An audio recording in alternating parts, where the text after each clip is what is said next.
Hello, everyone, and welcome to today's webinar, A Funder's Perspective on Collaboration and Strategic Alliances. For those of you who are returning Candid webinar participants, a warm welcome back. And to those of you who are here for the first time, I'm so glad that you're joining us today. My name is Elizabeth Savella, and I'm a program associate here at Candid, and I'll be supporting today's webinar by managing polls as well as collecting questions that you ask along the way and posing them during our Q&A. For those of you who are joining us for the first time, we want to share with you that on February 1st, we joined forces with GuideStar to become Candid. Together, we have over 88 years of experience in the nonprofit sector. Every year, millions of nonprofits spend trillions of dollars around the world. Candid finds out where that money comes from and why it matters. We believe that an effective social sector is critical for a thriving society, and we believe in the importance of solutions for the sector by the sector. Through research, collaboration, and training, Candid connects people who want to change the world with the resources that they need to do it. With Candid, you can find funding with Foundation Directory online and search 140,000 funders and 12 million grants. You can also increase your visibility with the funder community by creating or maintaining your GuideStar nonprofit profile. You can also continue to strengthen your nonprofit by participating in grants-based trainings to move your fundraising skills to the next level. To learn more about our capacity building training programs, you can visit grantspace.org. We offer courses across the country at a location near you. I would now like to introduce today's presenters, Jennifer Price-Lesher and Carrie Harlow.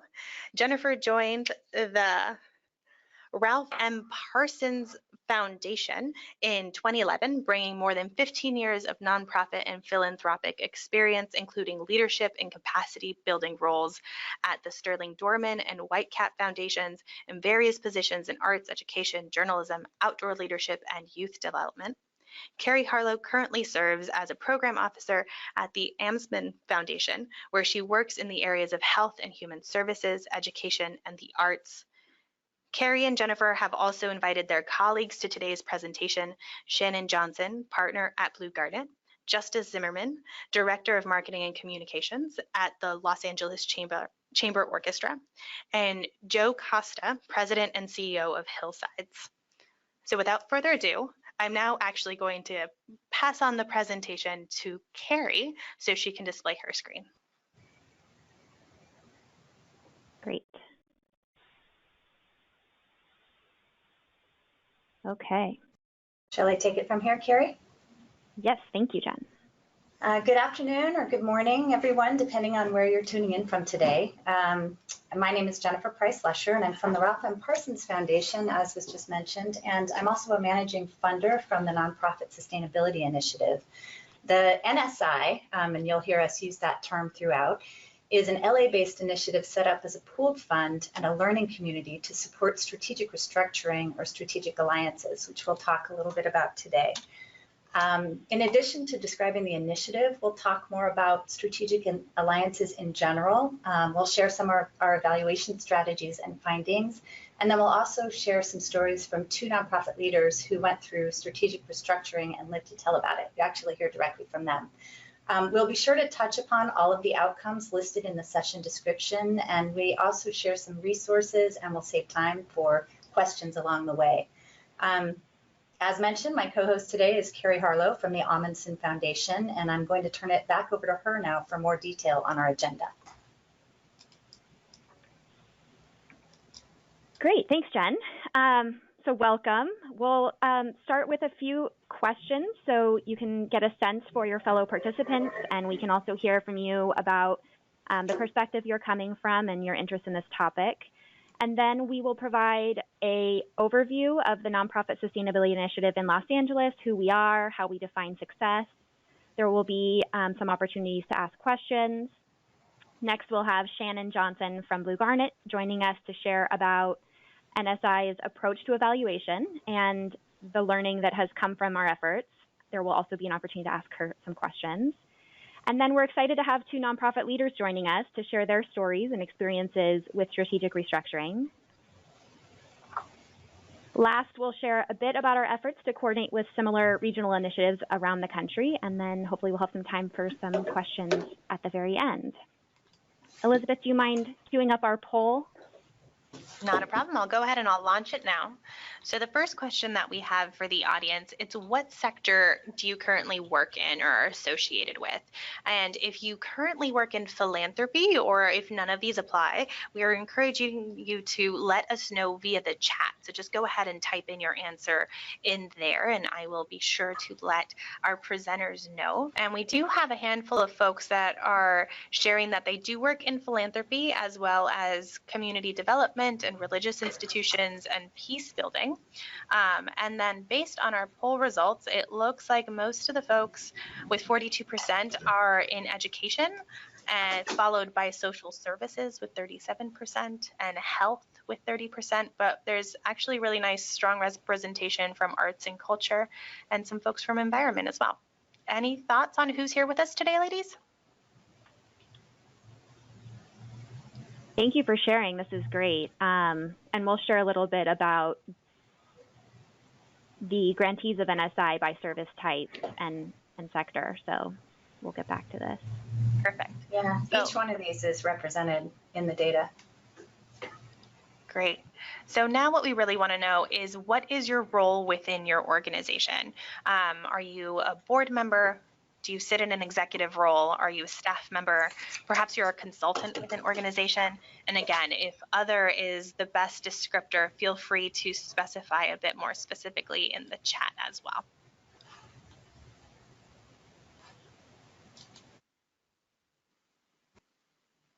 All right, and I'll give folks another moment or so to click that submit button.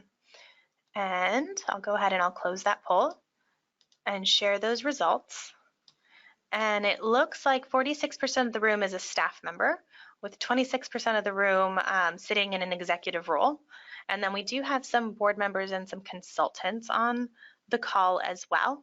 And I have some of our funding information partners on the line as well, so thank you for joining us. Any thoughts on where folks are actually sitting within their organization?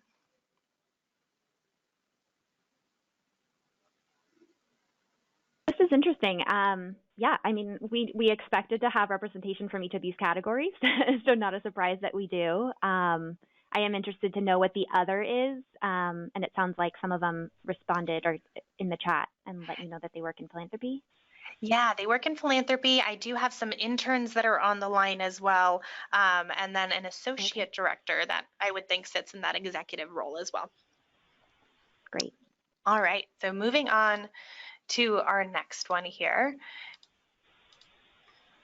Have you experienced or are you currently experiencing strategic restructuring? So yes, no, or I'm not sure are our main options here. And again, we'll be diving into strategic restructuring a bit more heavily throughout the presentation. We just want to get a sense of how familiar everyone is with this concept. So go ahead and close the poll with almost 75% participation here. And it looks like 50% of the room has gone through some strategic restructuring, 38% has not, and 12% of the room isn't quite sure if they have or not. All right, and then we'll continue on to our very last one, which is going to dive into process. So when it comes to strategic restructuring, where are you in the process? Is it completed within an agreement, completed but there hasn't been an agreement reached, currently negotiating with your partners, seeking partners, or perhaps you're here on this webinar today because this is new to you?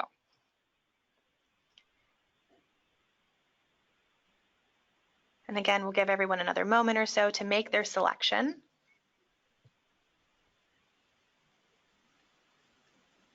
All right, so with that, I'm going to go ahead and close the poll and share those results. And half of the room is sharing that this is new for them.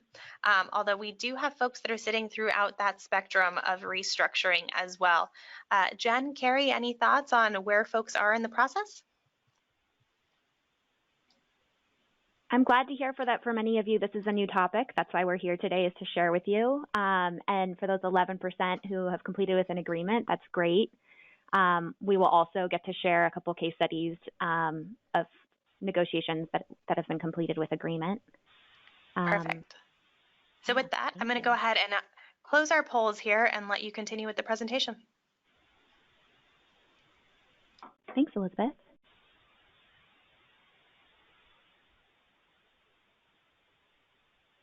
So I just want to share a little bit of background about NSI. It was launched in 2012 following a convening hosted by the California Community Foundation, the Ralph M. Parsons Foundation, and the Weingart Foundation here in Los Angeles.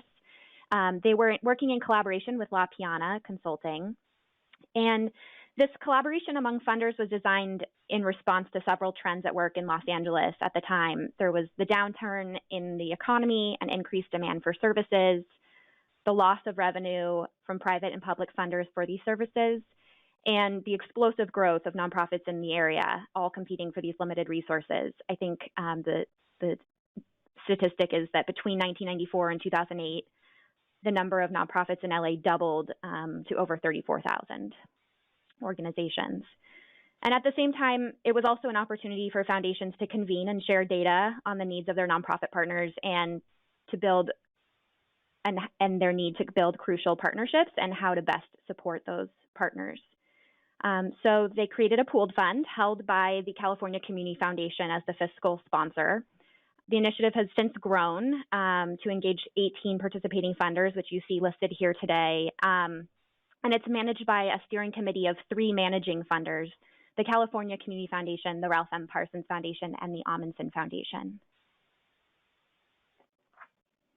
And NSI also hires an independent consultant to act as the project manager who is able to engage with applicants outside of the funder-grantee relationship dynamic, and they provide the comfort of confidentiality when required.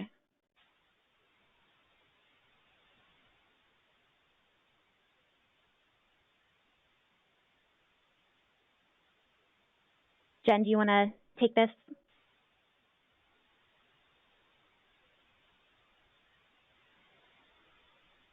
I'm back. I was on mute. My apologies. Thank you, Carrie.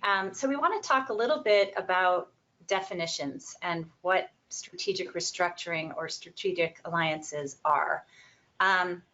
David La Piana, who literally wrote the nonprofit handbook on this work, defines it as when 2 or more independent organizations establish an ongoing relationship to increase administrative efficiency and or further their programmatic mission through shared, transferred, or combined services, resources, or programs. Strategic restructuring, as defined by La Piana, ranges from jointly managed programs and consolidated administrative functions to full-scale mergers. So basically, it's everything from dating to marriage in organizational life. For the NSI, we define it very similarly as a range of formal long-term partnerships intended to promote efficiency and sustainability. Bridgespan has a very lovely model showing the different types of activity that you see listed up here. You know, everything from jointly managed programs, shared administrative services, all the way to mergers, et cetera. Their model shows a continuum of activity where organizations move from independent, informal partnerships, which are often time limited and do not require changes to the corporate structure, to integrated, and these might be alliances or networks where organizations join efforts but maintain individual identities, to consolidated. This would be something like a merger or an acquisition where organizations become a single legal entity. So generally speaking, this activity is different from basic partnership or collaboration because it typically requires a change in the corporate structure. And this often shows up in the bylaws or in other legal agreements and requires board engagement and approval. Most NSI grantees have engaged legal counsel in some way. And we have a firm here in Los Angeles called Public Counsel that will work with several of them pro bono to iron out contracts and create term sheets, dissolve organizations that will no longer exist, and things like that, merge contracts. So in practical terms, what this looks like, you'll hear from each of these organizations today, but 2 examples. Chamber Music LA is a collective of 6 chamber music presenters, probably more now, but originally it was that, across Southern California, all of various sizes and scopes. Some were large, featuring full seasons. Some were small, offering a single annual concert in an intimate setting. And the goal here was to raise the profile of LA chamber music overall here in the county and make it something that everyone should see and enjoy. And their effort resulted in a network and joint services. And Justice will talk a little bit more about that later on and correct me if I've misstated anything here. But they created a joint website, combined social media, email marketing. And so this was something where the entities maintained their individual identities, but collaborated formally. And then for Hillsides, these are two organizations that are serving Hillsides and Bienvenidos, two organizations serving youth and families engaged in the child welfare system. And with what they were facing here in California, there were many motivations for them to come together, but chief among them were statewide and national reforms requiring fundamental changes in service delivery and funding streams. And so for them, and you'll hear from Joe in a little bit, they decided to have a merger or strategic affiliation. So they maintained independent identities and branding. I'll move on to the next slide, Carrie.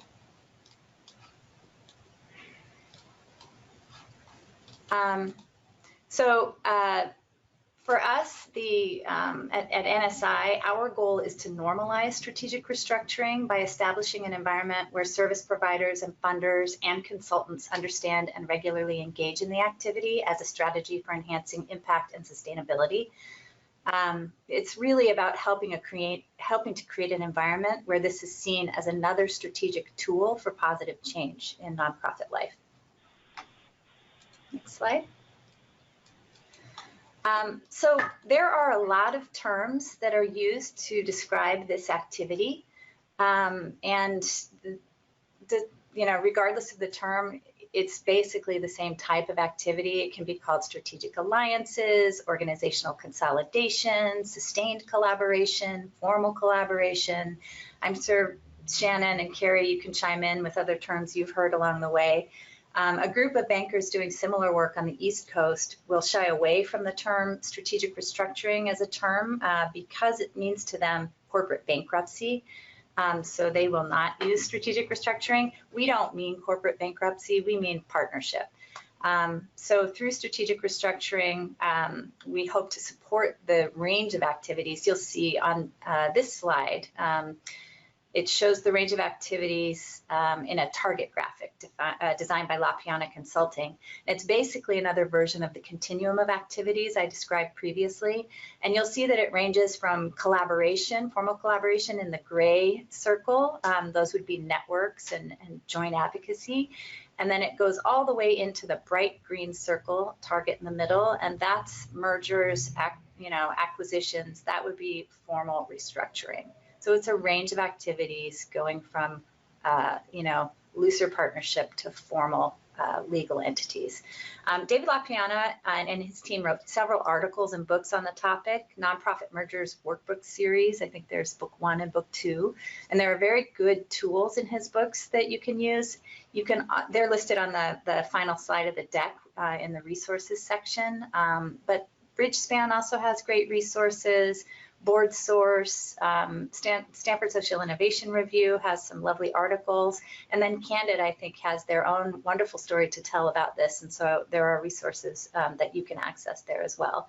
And Carrie will talk a little bit in a bit about what happens with organizations as they're beginning to explore these activities and what organizational readiness looks like. Carrie? Yeah, so when an organization is considering when is the right time to engage in strategic restructuring or that exploration process, we look at the following readiness measures. The first is actually a core principle of the Nonprofit Sustainability Initiative. We believe that strategic restructuring is successful when organizations come to the conversation from a position of strength, rather than when they are in crisis and looking to be saved by a potential partner. The intention is that strong organizations use this process as a tool to achieve greater cost savings or efficiency and greater impact for the communities they serve. So that strengths-based approach is really important to us. When we talk about compatibility, we mean relationship among leaders of potential partnering organizations, cultural alignment, past experience partnering with each other or with other organizations. Of course, board engagement and agreement is really important, and we'll get back to that as well, of how we look for the organizations to signal that. Of course, alignment in mission and vision is key. And realistic expectations. And this is the organization's capacity, both time and financial resources to dedicate to the process. Similar expectations for the process. Are the organizations coming to this conversation with aligned expectations of what could be the potential outcome? And then we look that the scope of work from consultants is both comprehensive and realistic, and I will touch on that again in a bit. So how does it work? We have an online application through the California Community Foundation website. There's a link there at the top of the slide. Our grants typically range from $10,000 to $40,000. And we have two types of grants. There's the negotiation grants, which is sort of the phase one for organizations looking to explore an agreement. And the funding is to help them hire a consultant who will facilitate that negotiation process. And then the second phase is the integration. So should these organizations come to an agreement, we will provide funding for the one-time costs that are directly related to implementing that agreement. So examples might be severance packages for departing leaders. A really common one is IT integration. Lease breaking comes up. New marketing materials, this is really common as well if they have a new logo or new branding as a combined entity.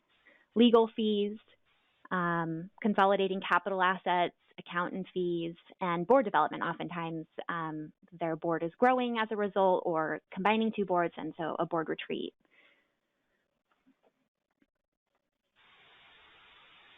So we're going to talk a little bit about eligibility and criteria. We take a fairly simple and straightforward approach here in Los Angeles. We designed the initiative to be agile and responsive. The funders participating are all mostly LA County focused, and so we do ask that the organizations that are applying are serving LA County. We are not in the business of matchmaking, so partners must come to us having already identified their partner or partners, and all participating partners submit the application together. They are all filling out that application. Applicants must submit a scope of work from consultants, which I alluded to earlier.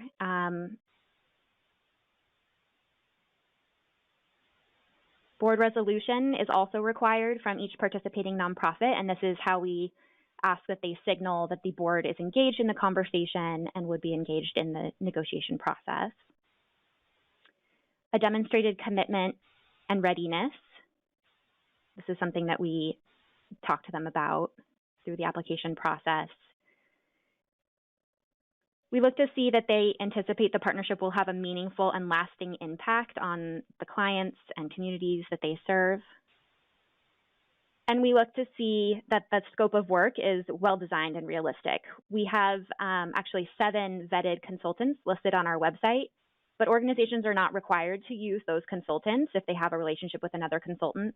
We just want to see that the consultant has experience with the process of facilitating a strategic restructuring agreement and that they have that particular expertise.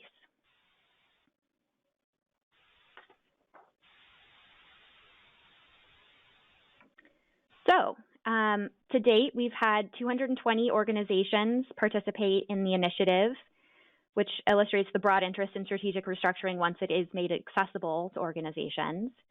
They have explored about 80 different partnerships, among them 24 mergers, 18 collaborations. There are 25 that are still in the exploration process, so they've not yet come to an agreement. We've made 30 integration grants for the implementation of agreements, and total funds dispersed approach $3.5 million. So you'll see it doesn't take a tremendous amount of funding to engage in this kind of work.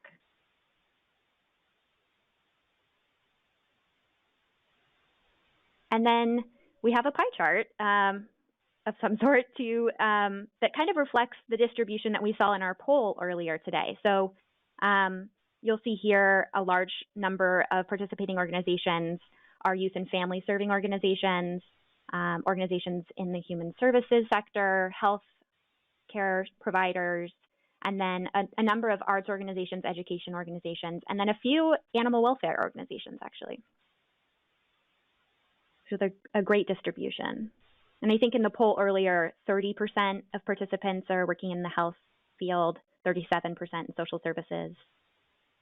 I know education also came up.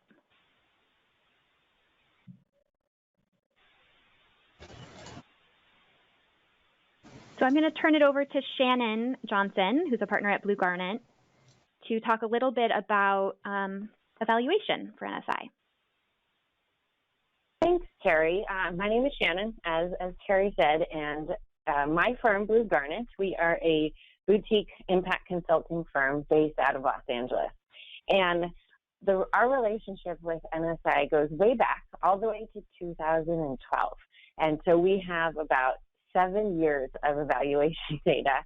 Don't worry, I will not bore you with all the nitty-gritty details, but we went through the evaluation learnings and picked out the ones that are most relevant for this audience. So we'll just really be sharing some highlights today. And I know I'll try to keep this brief so you guys can hear some of the learnings from the grantees themselves, which I'm sure are very interesting and you're interested in. So before we get into some of the findings, I wanted to take a step back and just share with you some context and some key principles that we use to guide the evaluation. So the first piece of context is this wasn't the typical evaluation where we wait till the end of the initiative and say, how did we do? Did we do well or did we not do well? This was really structured and designed, what we called it a real-time learning evaluation. So we wanted to check in with grantees as they're going throughout the process, throughout the initiative, and hear from them so we could make refinements and tweaks and learn lessons along the way. So that was the first thing. Two, how did we gather this data? So when we first started, it was more in-depth, where I actually would interview each of the grantees before the process, during the process, and after the process to really get some rich, in-depth information and detail. Through the later years, we've been able to streamline it a bit, so now we have some online surveys. But this information is coming directly from the grantees to a third party, so we can have kind of the highest level of integrity in terms of the findings. We did focus and ground the evaluation in some key learning questions that we were asking ourselves. One, we wanted to make sure, is there a need and a demand for this type of support? Is this something that the grantees are really looking for and is going to be valuable to them? Second is, how do we optimize the grantee experience? NSI, the funders, wanted to make sure that the support they were providing was what the grantees actually needed. So for example, one of the findings that we found, or that we realized early on in the process, was that after they went through the negotiations and the explorations, they needed some additional support to implement the strategic restructuring that they agreed upon. And so NSI changed. They were very open to learning and feedback, and so they started to offer integration grants. So that's just one example of this real-time learning in action. The second, or the third big question that we were asking is, how do we define grantee success? You know, and I think a key discussion topic earlier in the process was the realization that NSI views success not if the grantees decide to move forward with some kind of strategic restructuring agreement. That, you know, it's great if you do, but really how they define success for the grantees is, was it a valuable process? Did you learn? Did you kind of grow? Whether or not you decided to reach an agreement. So that's something critical that I wanted to pass on. And for integration grants, NSI realized through discussions around this topic that it's not up to NSI to define what integration success looks like for their grantees. They left it up to the grantees to self-define their goals and their performance measures of success, and they just wanted to know, are you meeting your self-defined goals? So just a little bit about how NSI sees success for the grantees. And then the last learning question that I think is really relevant is NSI was asking, how can we best prepare grantees and help set expectations for this work ahead? And so you'll see some of the data that I'm going to show next. Talks about, how long will it take? What is the typical length of the different types of processes? What are some of the challenges that people encountered, or what are some of the unanticipated benefits? So, you'll see some data around that. All right, with that, let's get into some of those key findings with that background. And feel free to ask questions along the way, and I will pause for any questions related to evaluation after I go over the key findings. Okay, so Carrie, would you mind pulling the key findings up? So as I mentioned before, our NSI defines success not in terms of the outcome of the grant or the negotiation exploration process, but was it valuable? And without question, the findings that we got from the evaluation and hearing from the grantees is that overwhelmingly the exploration process is educational and valuable, regardless of whether or not the grantees moved forward with an agreement. So that was something that was really great to hear.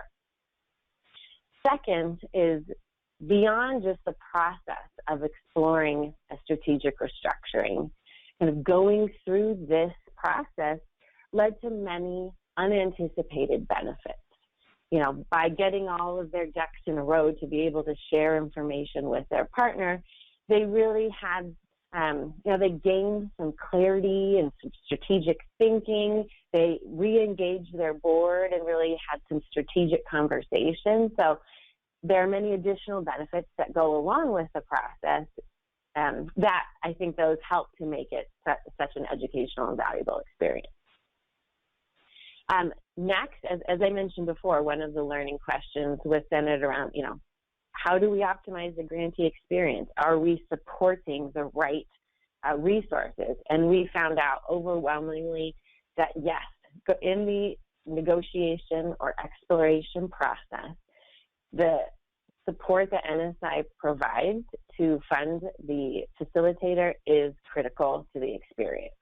So we've kept that form of support throughout the process. So that was a very great finding to know as well. And then, again, going back to these principles that I talked about earlier about kind of grantees self-defining their success, we realized that once you actually reach an agreement, the hard part comes when you integrate. And the full benefits and the full impact that the agreements will have on the community, that takes time. It may even take years to realize. But when we're checking in with grantees, most believe they're on the right path. They've done the right things, kind of the facilitators and the support is kind of right where it needs to be to help them achieve these goals in the future. And then last but not least, kind of stepping back, we asked the grantees, is this working? Will this agreement, if it goes to fruition, will it help you with your impact on the community? And will it help your organization either maintain or improve its financial sustainability? And again, overwhelmingly, the response is that it does work. It ultimately will help improve the impact the grantees made on the community and the sustainability. Okay, so those are the kind of big picture evaluation findings. We have just some kind of quick graphs that will help you show kind of some of the nitty-gritty data points for the next slide. So Carrie, we'll go through these quickly.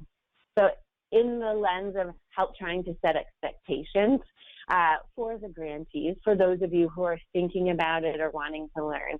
We realize that the planning process, or the kind of the negotiations or explorations, it does take some time. A lot of it takes over a year. You can see that is the highest percentage. And so we really want to help prepare and set expectations of this takes some time, it takes some capacity, so be prepared to make that investment before you launch the effort. Next slide. Again, just helping kind of set expectations that with the prep work and the readiness assessment and these kind of formal commitments that NSI makes, we do see that most of the grantees end up reaching an agreement. However, a little over 20% do not. And that's okay. Again, the definition of success is not whether you reach an agreement, but it is if you found the process, the negotiation or the exploration process valuable. So it is perfectly fine the grantees did not reach an agreement, and that does happen. Okay, next slide.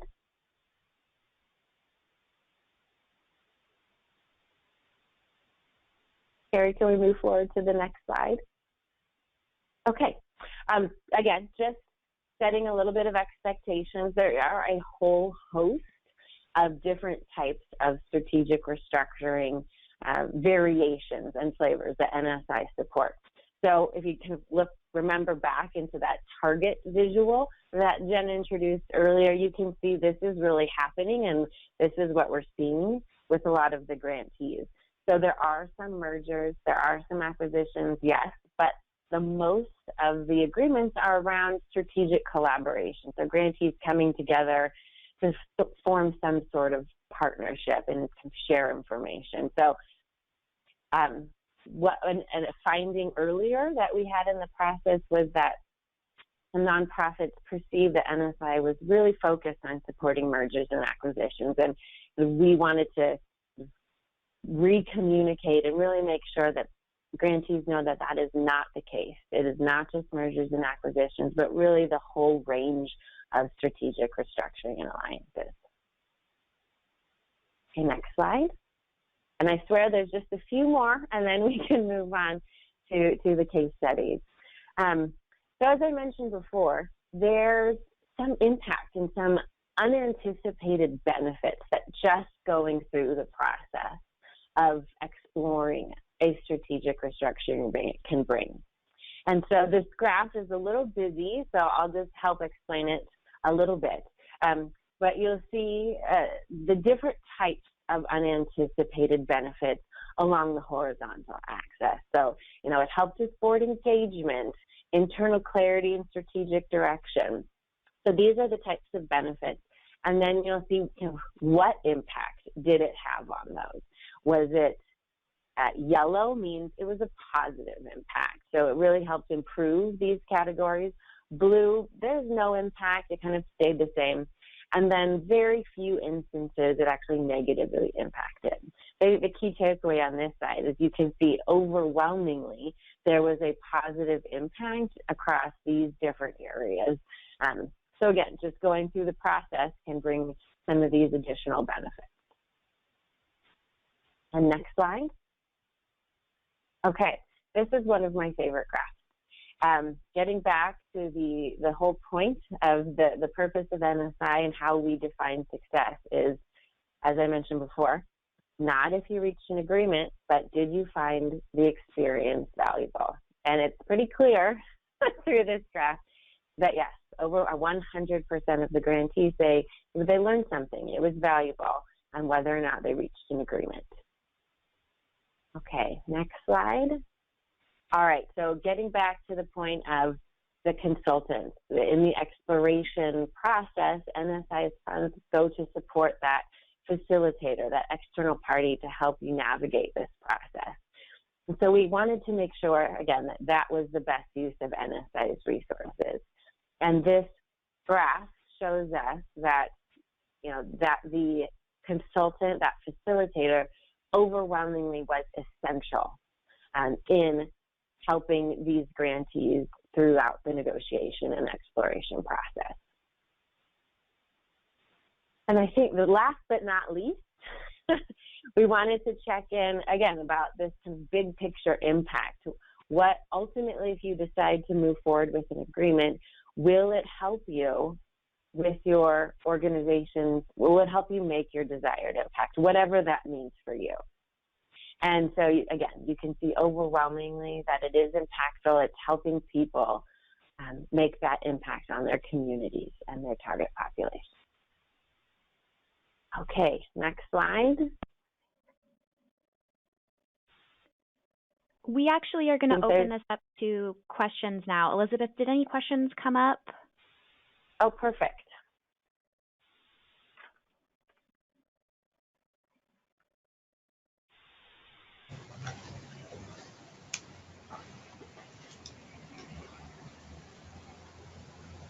And people submit the questions in the chat panel. If they have them right now, I'll also be available at the end of the webinar if you're still thinking about some evaluation questions. And or any questions about strategic restructuring and alliances overall.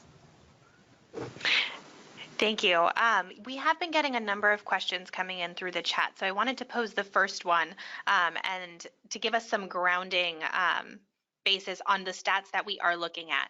When we're looking at these percentages, do we know the sum of organizations that participated in to get these results? Shannon, do you want to take that? Yeah, that's a great question. So we reached out to every single grantee organization, and I would say, you know, the participation was very high, upwards to 90%, 95%. And when we were doing the interviews, you know, people, luckily, they were really willing to share their experiences and lessons learned.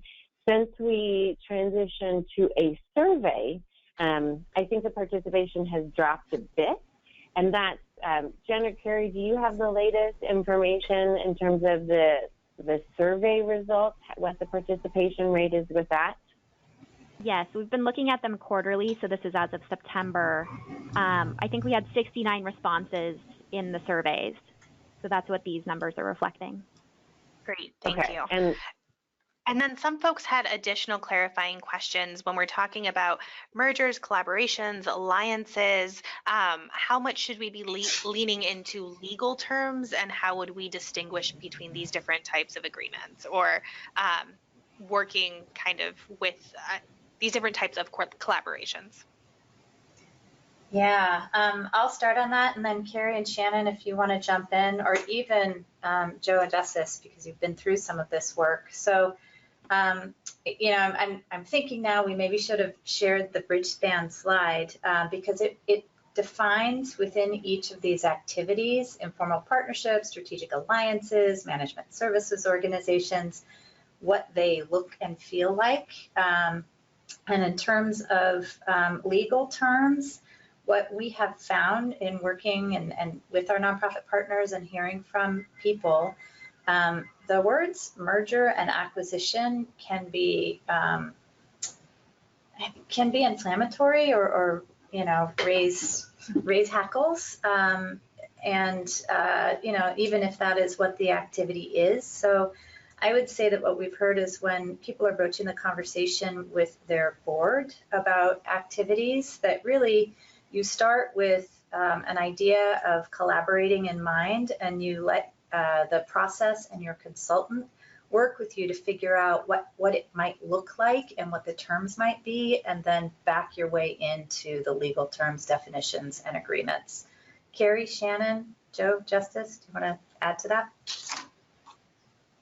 Yeah, I mean, just two things came up. I would wholeheartedly agree with you, Jen, that kind of your facilitator will help figure out which type of these arrangements works best for your organization. We definitely saw throughout kind of I use the term exploration intentionally, because oftentimes when you're entering into the agreement, you don't know exactly which agreement you're looking for.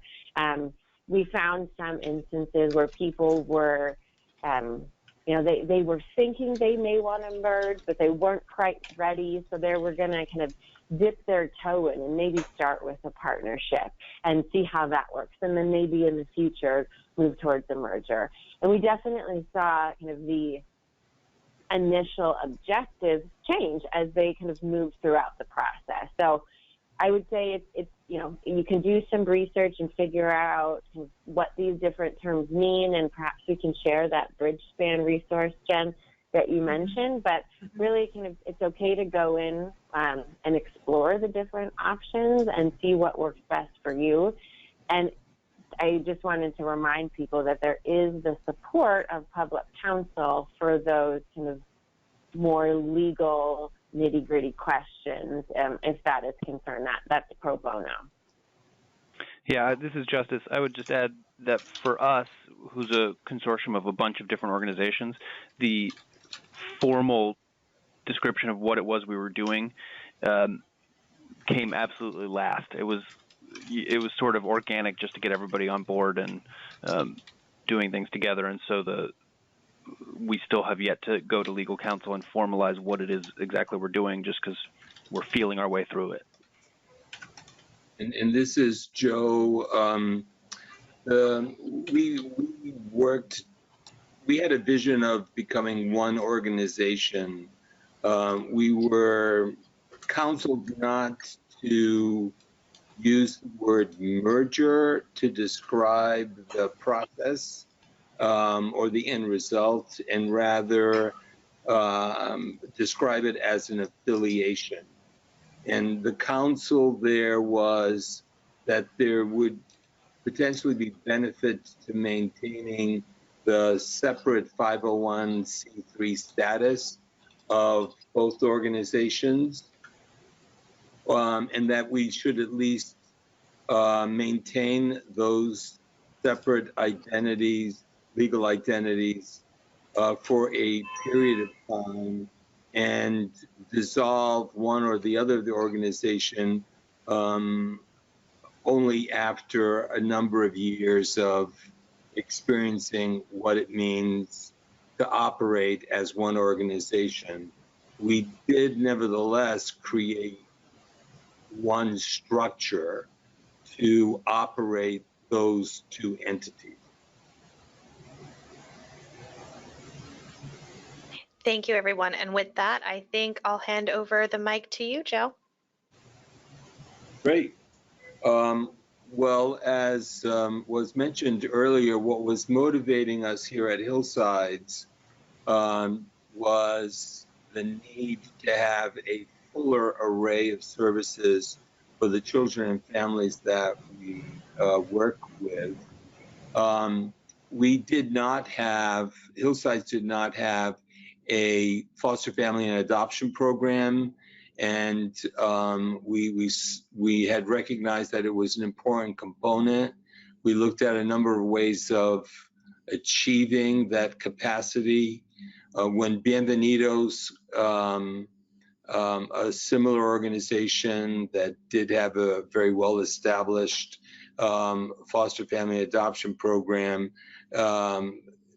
was in play because of the retirement of their CEO, we were quick to reach out to them to see if there might be an opportunity to talk about coming together as an organization. We had very similar missions. Our footprint overlapped. We had a number of similar contracts with the Department of Mental Health Services and the Department of Children and Family Services. So there was a number of synergies that also were at play. So basically that's what brought us together to begin the conversation. The process took about a year. Long before the 12-month mark, we had a sense of agreement and consensus, and then created a memorandum of understanding that governed the period until we became one organization. but it took that long. There was a significant due diligence process that required looking at all of our government contracts and reviewing them to make sure that there were going to be no impediments to an affiliation.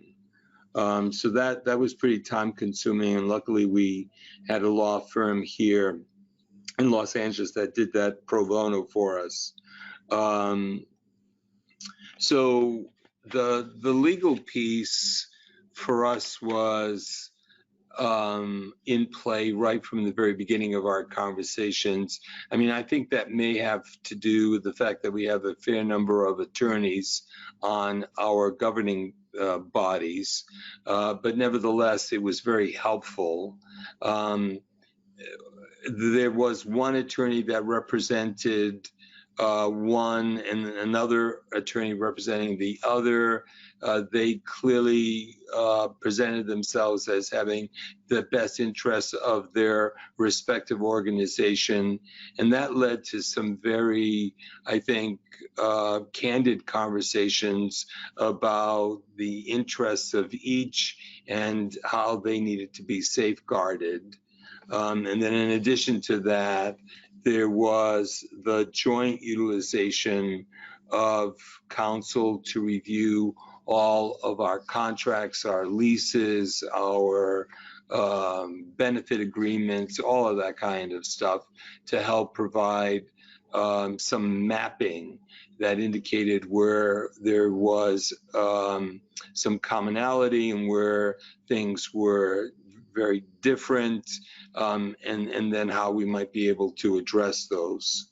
I mean, I think the biggest issue for us, not necessarily an obstacle, but it was a challenge, was to create parity, because although we, continue to operate some sectors as bienvenidos, we wanted to make sure, because our staff were all going to be part of one organization, we wanted to make sure that there was parity when it came to salaries and benefits. And that was a significant cost to assure that. There were some significant savings in coming together. But basically those savings then were utilized for the creation of some parity. And that helped us start as an organization in a good place, because staff felt that their interests were safeguarded. So let me just stop there and see if there's any questions or any prompts from our organizers of other things you want me to address.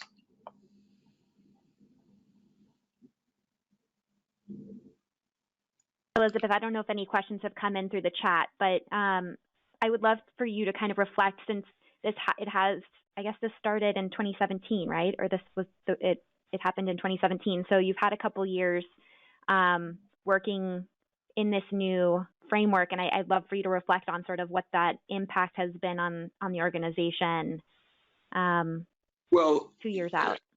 Yeah, I mean, it's actually closer to 3. I think it's already been 3 years. It was in 2016.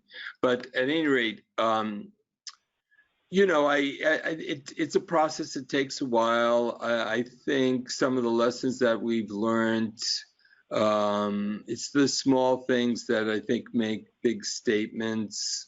Again, we're co-branded, if you will. Bienvenidos is identified as an affiliate of Hillsides, and all of the programs that have operated under the Bienvenidos banner continue to do so today. And our adoption services continues to operate in a license that is Bienvenidos, not Hillsides. So one of the things that we experienced was a fair amount of confusion on the part of employees, and to some extent in the part of clients who would sometimes wondering, well, who am I getting services from?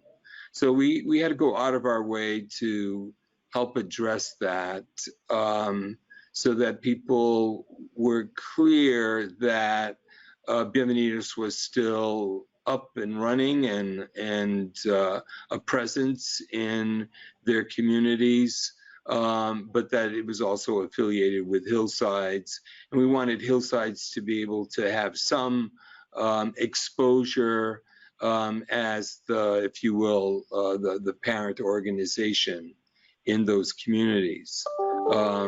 Overall, it's worked out very well for us. I mean, I think we're a stronger organization. We're positioned better in the provider community just because of the volume that we represent, and it takes a while, and with each passing year there are fewer items that we need to address. That helps to create a more, consistent presence as a provider in our communities.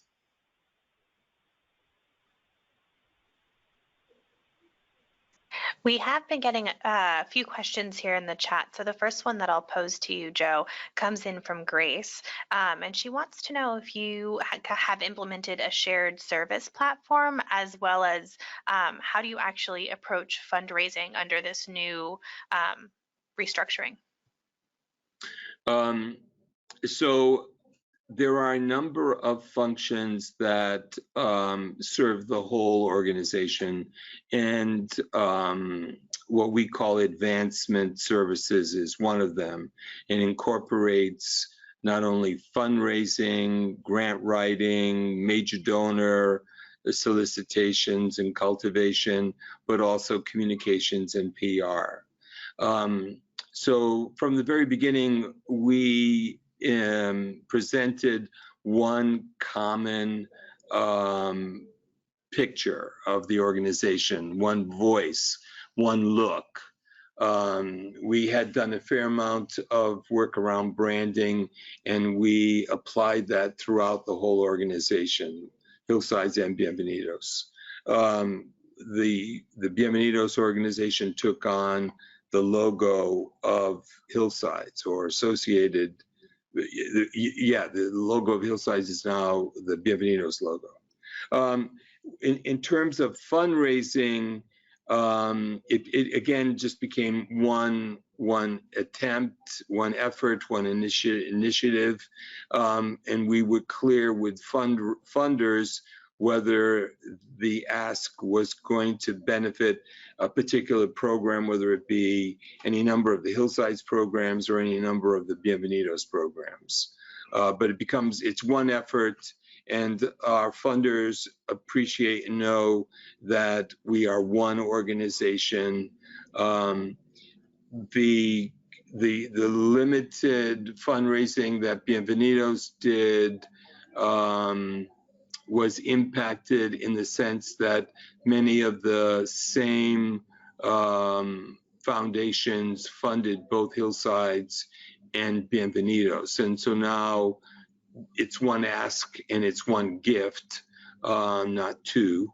But it's clearly identified for whatever program, whether that be a Bienvenidos program or a Hillsides program. Thank you. And Carrie, I'll hand it back to you. Thank you. Well, thank you for sharing, Joe. And I think at the end, we'll also open it up for questions to everyone. So if anyone has other questions for Joe, we'll come back to you on that. You're welcome. I'd love to invite Justice now to join us and share a little bit about his experience with strategic restructuring, which is quite different than Joe's.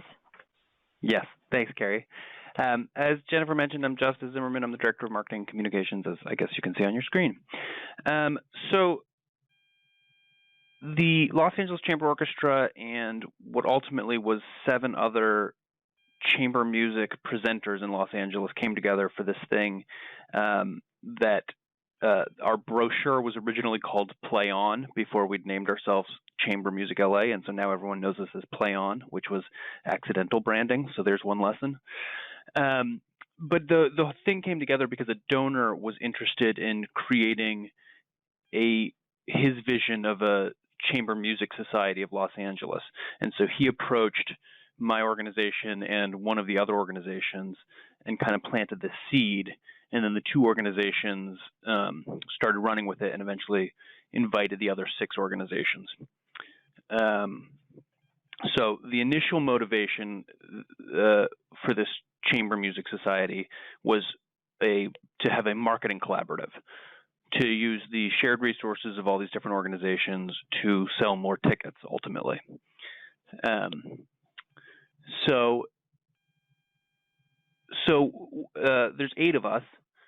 2 of the organizations are relatively large. Most of the organizations are run by their founder and no one else, so they're very small. So there's a lot of disparity in the sizes, which has been an interesting learning process, because for all 8 organizations, it's basically 8 CEOs, regardless of how large the organizations are. So there's a lot of interests to manage and to align. So in the beginning, we used the first part of our NSI, the phase 1 grant, with a marketing consultant and a data mining consultant, because we were going to be a marketing collaborative. And so we did some initial co-marketing, pooling resources on that end and using the donors' funds, and then also did some data mining to see what the shared audiences were like and where we might expand our audiences. So that was our first problem. So because the 8 organizations were all different sizes, many of us didn't have the sophisticated databases that a couple of us had. And so when we did this data mining project, we learned that 6 of the 8 organizations didn't have data we could use. So we immediately didn't continue on that path. And then we were left with just our marketing consultant, which moved us right to our second problem. So our marketing consultant is a great marketer, but he ultimately was not a great bringer together of 8 disparate groups and another donor who had their own ideas about what they wanted to happen. So we ran into challenges on group dynamic levels and managing expectations and professional norms and all of these sorts of things. And eventually our marketing consultant left because he felt like he couldn't work with anyone, which was ultimately a great thing, because we got to reassess what the organization needed in terms of consultation. And then at that point, we were able to bring in one of the vetted sources from the NSI, one of the vetted consultants. And that has been a total game changer for us. Our new consultants have spent a great deal of time establishing group norms, establishing levels of professionalism, helping us all get on the same page. And, you know, there was a period there where it felt like these 8 groups just could not agree on what the right course of action was, or we were going to do something just to tell our donor, our shared donor, that we were doing it. But since that period, we've been able to align on a shared mission and vision. We are all getting along well now and sharing information between our organizations, even apart from the collaborative. We're now collaborating as individual organizations as well, which is really positive.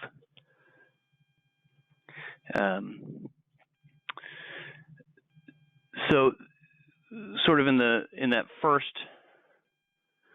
second half of the phase 1 NSI grant, we started to develop all these norms, and we all got on the same page and did the mission and vision work, and moved away from some of the early marketing we'd been doing and started to focus on more long-term strategic moves, like building a shared website, as Jennifer mentioned, shared social media presences, email marketing, support, and all that kind of thing. Now that we've moved on into implementation, we are working with the same consultants because they were so effective for us, and doing a lot more of the strategic planning that comes out of the mission and vision. So we're discussing now developing our own donor base, what other grants we need to be going after, what the group of us looks like as we start to invite other participants or other organizations into this collaborative, and what that looks like in terms of who we would like and what the expectations are for them. And then we've also become a little bit more. We've shared some of the sophistication from the larger organizations to the smaller ones, and all gotten aligned on things like Google Analytics and Facebook Analytics. And so now each meeting we're actually sharing the progress that is happening on the website and where traffic is going. And so there's a little bit more of a feedback loop where people can see that the effort going into the collaborative is actually having tangible revenue-related results for each of them. And it's still early days on that, but it's starting to build and starting to show some real signs that this thing could go somewhere.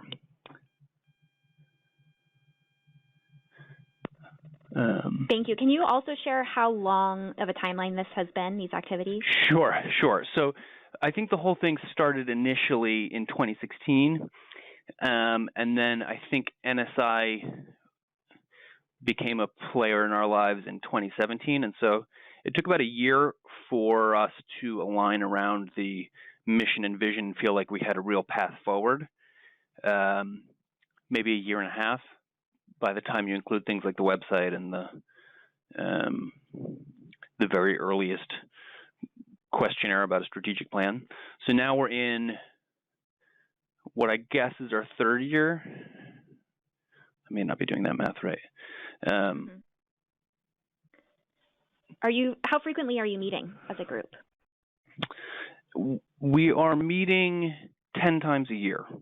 So we had been going monthly, and then it turned out that some people couldn't do certain months, and we were struggling to get a quorum together. So we adjusted to everybody's schedule, because one of the group norms that's been established is it's important for everybody to be at every meeting, barring emergencies, which has really raised the bar on each organization's commitment to the effort and been hugely helpful in getting people to do the work and to be supportive of what we're all doing. So we're at 10 times a year currently. In fact, our next one is tomorrow. So this is a great example of something that is still unfolding, a partnership that is still taking shape. I would love to open it up for questions. Elizabeth, did you see any come in the chat?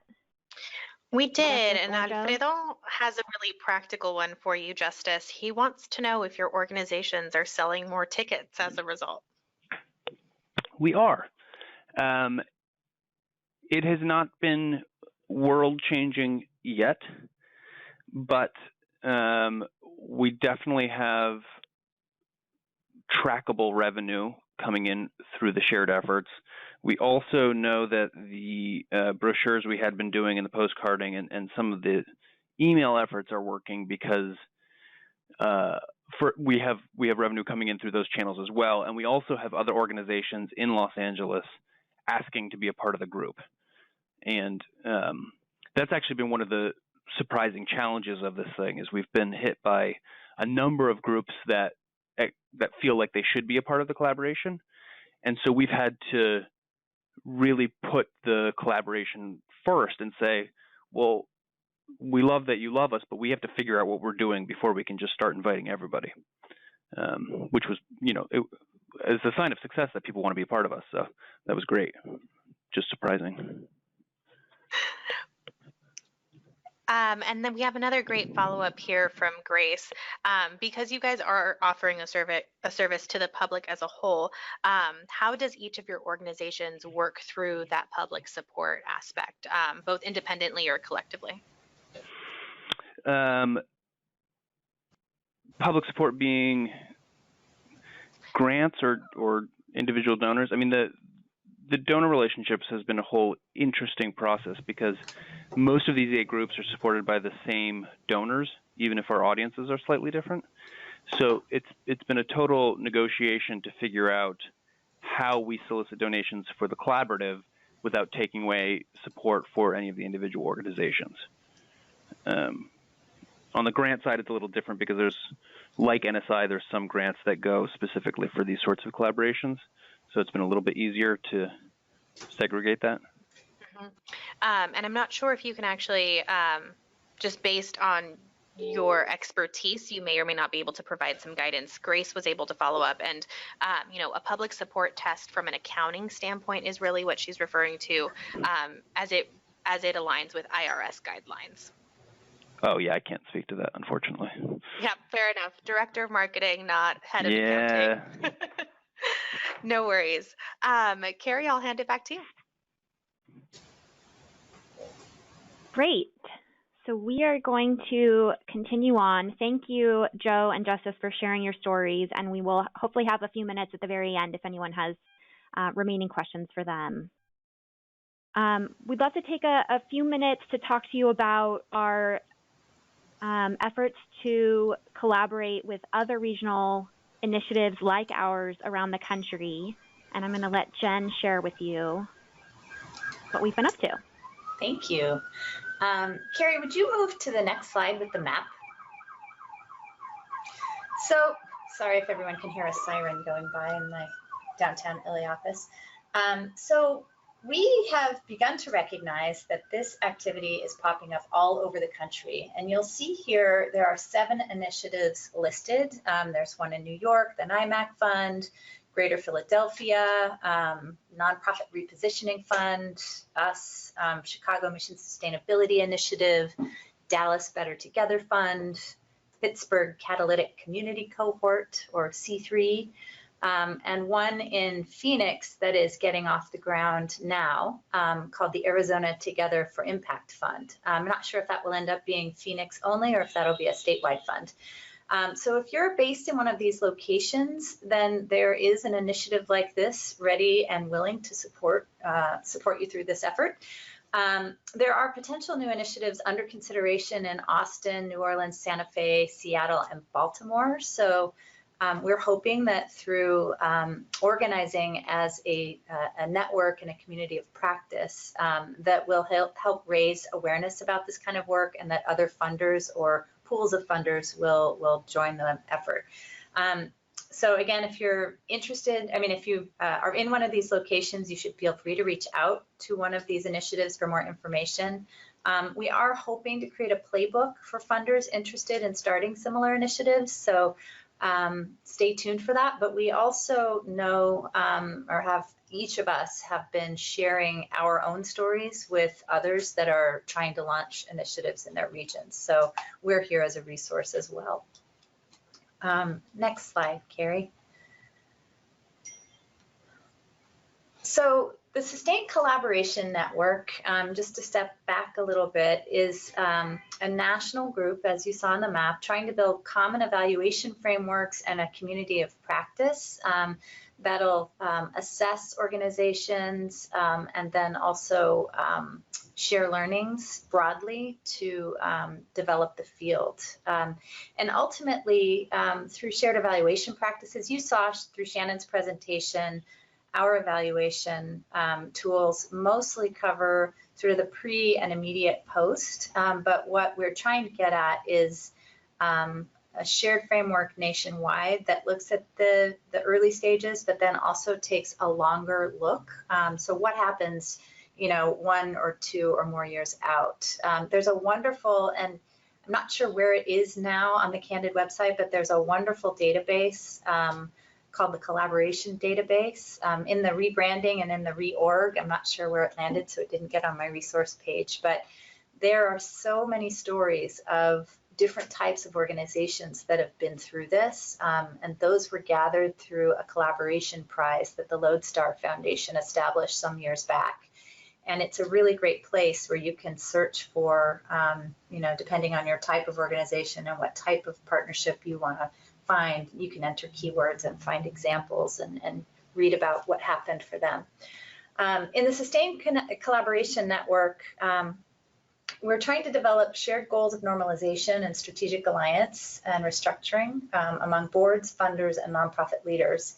And, you know, it's very similar to the NSI goals, and I think you'd see the similar approach and practice nationwide.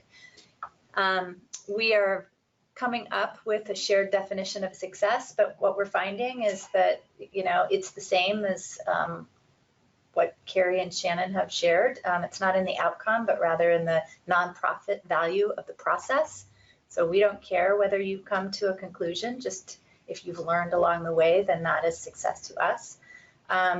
Initiatives themselves are structured to model good collaboration. So we fund collaboration, we help spread the word about collaboration, and in the process, we are collaborating. And so we've also taken a lens and, you know, pointed it back on ourselves to really track and think about how we as pooled funds are working together and maintaining that practice. The NSI has an article that came out, we wrote in partnership with Blue Garnet. It was in the foundation review. I think it was this past June. And it's also linked on the resource page at the end. And then item number 4, again, initiatives pool fund for streamlined decision-making processes. And Carrie, if you want to go ahead and just run through the rest of these and open them up.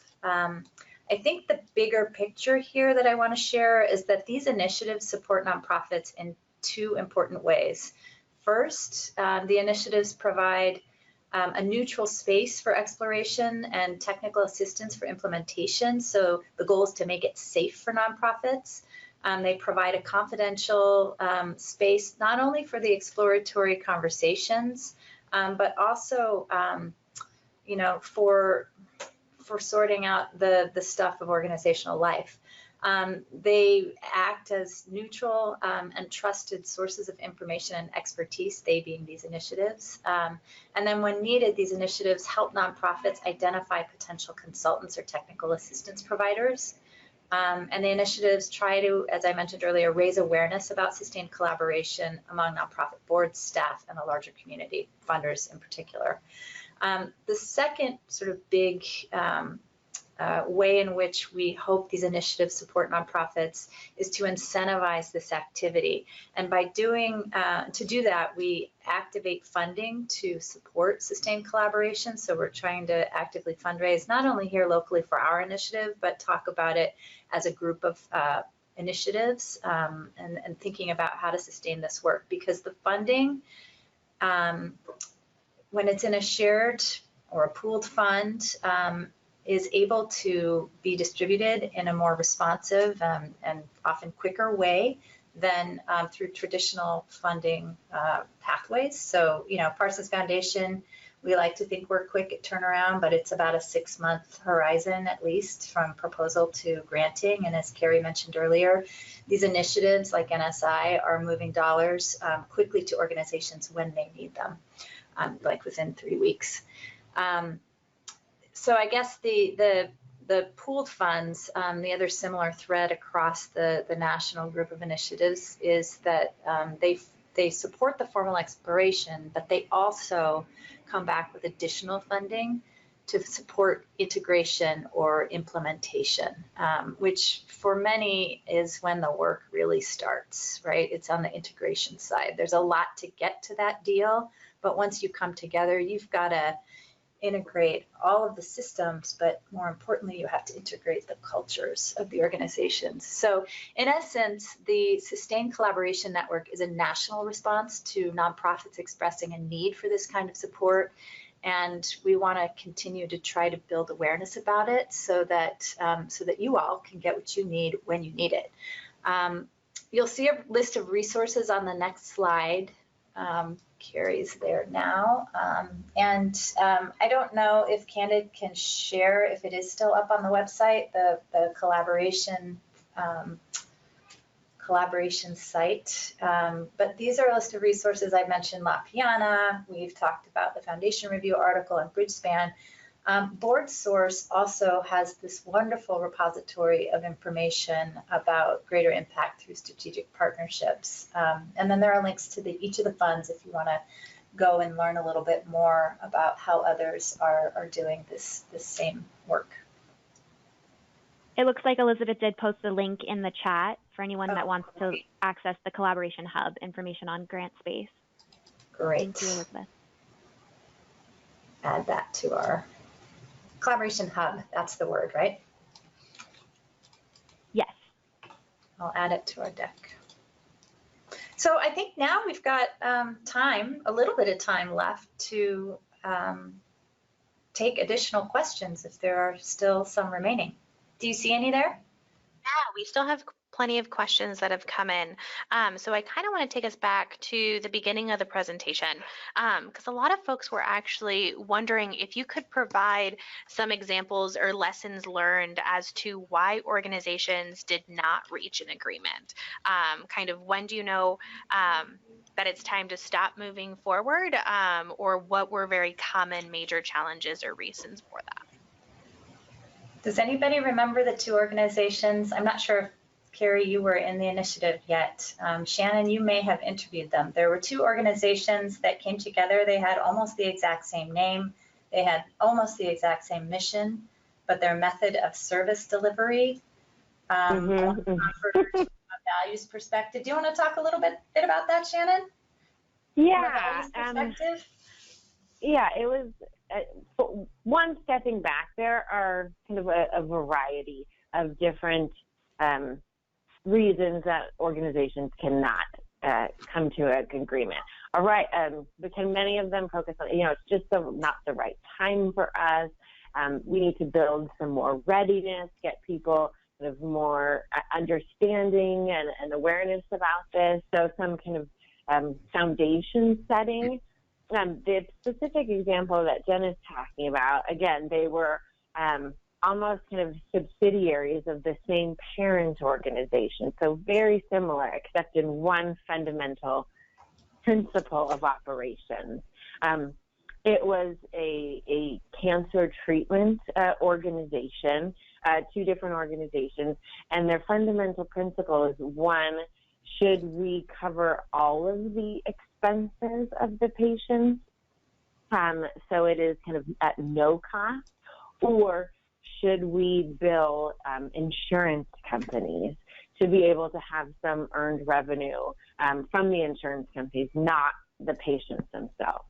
But because of this fundamental principle, it was so core to who the different subsidiaries were that they couldn't kind of get past that. So they ultimately decided not to move forward with an agreement. right. Again, that is one kind of targeted example. The right, I would say a challenge that we heard from a lot of the grantees is, again, just not having the time to think, to really invest in the process. It does take a lot of resources. As you heard kind of Joe and Justice talk about, these have been going on for multiple years. So we do need to kind of carve out to make sure that this is at a time when you have the capacity to vote to this kind of strategic thinking process. I would say that another kind of theme is that some organizations, maybe this is more toward when they don't apply, but back to what Carrie agreed or shared earlier around a strength-based approach. This is not typically an opportunity for people who are, who are into financial distress. You need to kind of have your ducks in a row, be operating kind of at a decent norm to be able to have this capacity to think about kind of expansion or collaboration. So sometimes people just need a little bit more time to stabilize internally before they can kind of move forward with an external partnership. One of the conversations we have early on also is about sort of where the board is. And so one of the obstacles can be dissent on the board. And A lot of that is, if board members have been involved with an organization for many, many years, maybe they're friends of the founder. There can be ego and feelings wrapped up in the letting go part that is so critical to these partnerships being successful. So that can also be a challenge. Thank you, everyone, for the insights. I think that's really going to help to the many folks who asked variations of that same question. Our next question is very specific to NSI, and Alfredo wants to know if NSI funds due diligence expenses, and if so, if it happens in the exploration phase or if it happens in the implementation phase. It's funny you should ask, because we were just talking about that very issue. If due diligence is covered in the original scope of work by the consultant hired, then yes. Many consultants, however, that we have on our list, I don't know if I'd say many, but it's not all. They get them to the deal, to the term sheet, but they do not get them to the due diligence piece. And integration, which we also fund, generally requires that you know where you're headed, you have a budget, you've got things squared away, so it's post due diligence. And we were just talking about whether or not we need to figure out how to provide some additional support. What we've done is provide funding to public counsel to help with the legal due diligence. I think one of the aspects that we're missing might be the accounting due diligence, the financials. I know Parsons Foundation has picked up a few of those through discretionary funds. But it's something that we're thinking about because it's an important piece of the work. Thank you for that, Jennifer. And then our final question for today, it's we have a couple of folks on the line that are currently talking to potential partners, but they haven't yet collaborated. So when is the NSI grant application window open? And is it best to approach NSI after both boards agree to move forward? And Carrie, I think based on your feedback, that's kind of your recommendation to make sure we have buy-in from everyone? Yeah, so you're welcome to reach out to the project manager, which at this time it's me, and my contact information is on the resources slide, which you will have, to have a conversation at any time. But before you submit an application, we ask that you have identified your partners, you have had the conversation with your boards, and the board resolution has to be signed and submitted with the application. Thank you, Carrie.